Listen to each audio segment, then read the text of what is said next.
Actually ನಮ್ಮ ಗಂಗಾ ಅಂತ ಇವರು, ಓಕೆ, ಉತ್ತರ ಕರ್ನಾಟಕದವರು. ಆ್ಯಕ್ಚುಲಿ ಏನು ಮಾಡ್ತಿದ್ದಾರೆ ಅಂತ ಕೇಳಿದೆ, ನನಗೂ ಸ್ವಲ್ಪ ಈ ಕೃಷಿ ಮಾಡೋದು ಹೆಂಗೆ ಅಂತೆಲ್ಲ ಹೇಳ್ಕೊಡಿ ಅಂತ. ಸೊ ಮೆಣಸಿನ ಗಿಡ ಹಾಕಿದ್ದಾರೆ. ಸೊ ಸ್ವಲ್ಪ ಹಾರ್ಡಾಗಿದೆ ಅಲ್ವಾ, ಸೊ ಮಳೆ ಬರ್ತಾ ಇದೆ, ಸೊ ನೀರು ಒಳಗಡೆ ಹೋಗ್ಲಿ ಅಂತ. ಇದಕ್ಕೆ ಹೆಸರು ಏನಂತ ನಂಗೆ ಗೊತ್ತಿಲ್ಲ. ಇದೇನು ಬುಡಕ್ಕೆ ಮಣ್ಣು ಹಾಕೋದು. ಓಕೆ, ಬುಡಕ್ಕೆ ಮಣ್ಣು ಹಾಕೋದು ತುಂಬ ಖುಷಿ ಆಗುತ್ತೆ. ಏನು ಮಾಡೋದು ಹೇಳಿ, ಹೊಟ್ಟೆಪಾಡಿಗೆ ಏನೇನು ಮಾಡಬೇಕು ನಮ್ಮ ನಿರ್ಮಾಪಕರದ್ದು. ಓಕೆ, ಕೃಷಿ ಅವರು ಸರ್ ಸ್ವಲ್ಪ ಕೃಷಿಗೆ ಸಹಾಯ ಮಾಡಿ ಅಂದರು. ನಾನು ಬೇರೆ ಎಕ್ಸ್ಪರ್ಟ್ ಅಲ್ವಾ ಕೃಷಿಯಲ್ಲಿ, ಹಂಗೆ ಅಂದ್ಕೊಳ್ಳಿ. ಆ ಥರದ್ದೇನಿಲ್ಲ, ಸುಮ್ಮನೆ ಏನೋ ಒಂದು ಮಾಡಬೇಕು ಅಂತೇಳಿ ಮಾಡ್ತಾಯಿದ್ದೆ. ನಾನು ಕೆಲಸ ಮಾಡೋದು ನೋಡೋಕ್ಕೆ ತುಂಬ ಜನ ಅವರೇ, ಏನು ಮಾಡೋದು ಹೇಳಿ, ಏನು ದಬಾಕತ್ತವನೆ ಅಂತ. ಓ ಅಣ್ಣ ಬಂದ್ರ. ಆ್ಯಕ್ಚುಲಿ ಇವರಿಗೆ ಹೇಳ್ಕೊಡೋದು ಹೆಂಗೆ ಮಾಡಬೇಕು ಅಂತ. ಓಕೆ, ಇವುಗಳನ್ನೆಲ್ಲ ತೆಗಿಬೇಕಾಗತ್ತೆ. ನನಗೆ ಜಾಸ್ತಿ ಬಗ್ಗಕ್ಕಾಗಲ್ಲ, ಸೊಂಟ ನೋವು, ಅದಕ್ಕೋಸ್ಕರ ಕಮ್ಮಿ ಮಾಡ್ಕೊಂಡು ಹಿಂಗೆ. ಎಸ್, ಆಮೇಲೆ ನೆಕ್ಸ್ಟ್ ಟ್ರಿಪ್ಪು ಹಿಂಗೆ ಈ ಕಡೆ ಇದೆಯಲ್ಲ, ಈ ಕಡೆಯಿಂದ ಬರಬೇಕು ಹಂಗೆ. ಓಕೆ, ಅಂದರೆ ಬೀನ್ಸ್ ಹಾಕಿದ್ವಿ ಇಲ್ಲಿ.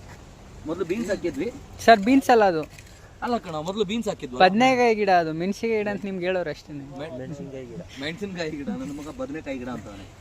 ರವಿ ಅಂತ ಹೇಳ್ಕೊಂಡು ಮೊಬೈಲ್ ಹಿಡ್ಕೊಂಡವನಲ್ಲ, ಅವನಿಗೊಂದು ಕತೆ ಇದೆ. ಹೆಂಗೆ ಅಂತ ಹೇಳಿದ್ರೆ, ಇವನು ಸಿನಿಮಾದಲ್ಲಿ ಜನರೇಟ್ ಬಾಯ್ ಆಗಿ ಕೆಲಸ ಮಾಡ್ತಿದ್ದ. ನನ್ನ ಸಿನಿಮಾಗೆ ಕೆಲ್ಸಕ್ಕೆ ಬಂದ, ತೋಟ ನೋಡ್ಕೊಂಡು, ಅಣ್ಣ ನಾನು ಸಿನಿಮಾ ಬಿಡ್ತೀನಿ, ನಾನು ಇಲ್ಲಿ ಕೆಲ್ಸಕ್ಕೆ ಸೇರಿಸ್ಕೊ ಅಂತ. ಆಶ್ಚರ್ಯ ಆಗ್ಬಿಡ್ತು. ಸಿನಿಮಾಕ್ಕೋಸ್ಕರ ಜನ ಕಷ್ಟಪಟ್ಟರೆ ಇವನು ಕೃಷಿ ಮಾಡಬೇಕು ಅಂತ ಕಷ್ಟಪಡ್ತಾನೆ. ಖುಷಿಯಾಗ್ಬಿಡ್ತು, ಯಾಕಂದರೆ ಅದು ಎಲ್ರಿಗೂ ಬರಲ್ಲ ಆ ಯೋಚನೆಗಳು. Sir king ಲೈಟ್ಸಾ? ಹಾಂ, ನೋಡಿ ಸಿಗರೇಟ್ ಬೇಕಂತ ಕೇಳ್ತಾವನು. ಸುಮ್ಮನೆ ಸುಸ್ತಾಗ್ತಾ ಇದೆಯಲ್ಲ ಅದಕ್ಕೆ. ಸುಮ್ಮನೆ ಜನಗಳು ನನ್ನ ಬಗ್ಗೆ ತಪ್ಪಾಗಿ ತಿಳ್ಕೊಳ್ಳಿ ಅಂತ. ಓಹೋ, ಭಾರಿ ಒಳ್ಳೆಯವನು ಅವನು. ಒಳ್ಳೆ ಹುಡುಗವನೇವು, ಕೆಟ್ಟವನೇನಲ್ಲ. ಯಾರಿಲ್ಲ ಅಂದರೆ ತುಂಬ ಒಳ್ಳೆ ಹುಡುಗ. ಅದಕ್ಕೆ ನೋಡಿ, ಆ್ಯಕ್ಚುಲಿ ದಿನ ಈ ಥರ ಮಾಡ್ತಾಯಿದ್ರೆ ಕೆಲಸ ಕಲಿಬೋದಪ್ಪ. ಒಂದು ಆಲ್ಮೋಸ್ಟು ನೋಡಿ, ಇಷ್ಟು ಜಾಗ ಇದ್ದರೆ ಅಲ್ಲಿಂದ ಏನು ಕಾಣ್ತಾ ಇದೆ, ಎಷ್ಟು ಸ್ಕ್ವೇರ್ ಫೀಟ್ ಬರ್ಬೋದಲ್ಲ ಈ ಕಂಬದಿಂದ ಆ ಕಂಬ, ಇದಕ್ಕೆ ಇಷ್ಟಕ್ಕೆ 7 ಲಕ್ಷ. ಅಂದರೆ 1,500 ಅಡಿ. 1,500 ಅಡಿ ಇರುತ್ತೆ ಅಲ್ವಾ? 1,500 ಅಡಿಯಲ್ಲಿ ಮೆಣಸು ಹಾಕ್ಬೋದು, ಮೆಣಸಾದ್ಮೇಲೆ ಬೀನ್ಸ್ ಹಾಕ್ಬೋದು. ಈ ಥರದ್ದು ಬೇರೆ ಬೇರೆ ಮಾಡ್ಬೋದು. ಆ್ಯಕ್ಚುಲಿ ಜೀವನಕ್ಕೆ ಹೆಂಗೂ ಒಂದು ದಾರಿ ಮಾಡ್ಕೋಬೋದು. ಖುಷಿ ಆಗುತ್ತೆ. ನಮ್ಮ ಗಂಗನಿಂದ ಇದು ಇಸ್ಕೊಂಡೆ.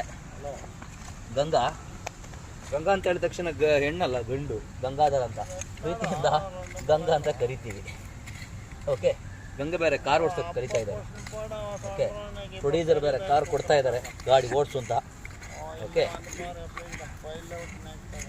ಎಸ್, ಹಾಂ, ಇರಲಿ, ಒಳ್ಳೇದಾಗುತ್ತೆ. ನೀವು ಒಂದು ಸಲ ಟ್ರೈ ಮಾಡಿ, ಜಾಗ ಇದ್ದರೆ. ಇಲ್ಲಾಂದ್ರೆ ಏನು ಮಾಡೋಕ್ಕಾಗಲ್ಲ. ಹಂಗೆ ತಳಿ ಸರ್ ಅದು. ಹಾಂ, ಓ ಹಿಂಗೆ ಹೇಳ್ಕೋಬೇಕಾ? ಅಲ್ಲ ಬಂದಿದೆಯಲ್ಲ ಬಡ, ಗಿಡ ಹಾಳಾಗ್ಬಿಟ್ರೆ ಕಷ್ಟ ಆಗ್ಬಿಡುತ್ತೆ ಮತ್ತೆ. ಓಕೆ, ಇದು ನೀವು ಮಾಡ್ಕೊಳ್ಳಿ. Okay guys, thank you. ಅಲ್ಲಿಂದ ಇಲ್ಲಿವರೆಗೆ ಮಾಡಿದ್ದೀನಿ. ಪಾಪ ತುಂಬ ಕಷ್ಟ ಆಗುತ್ತೆ. ನೀವೇ ಲವ್ ಯು ಆಲ್.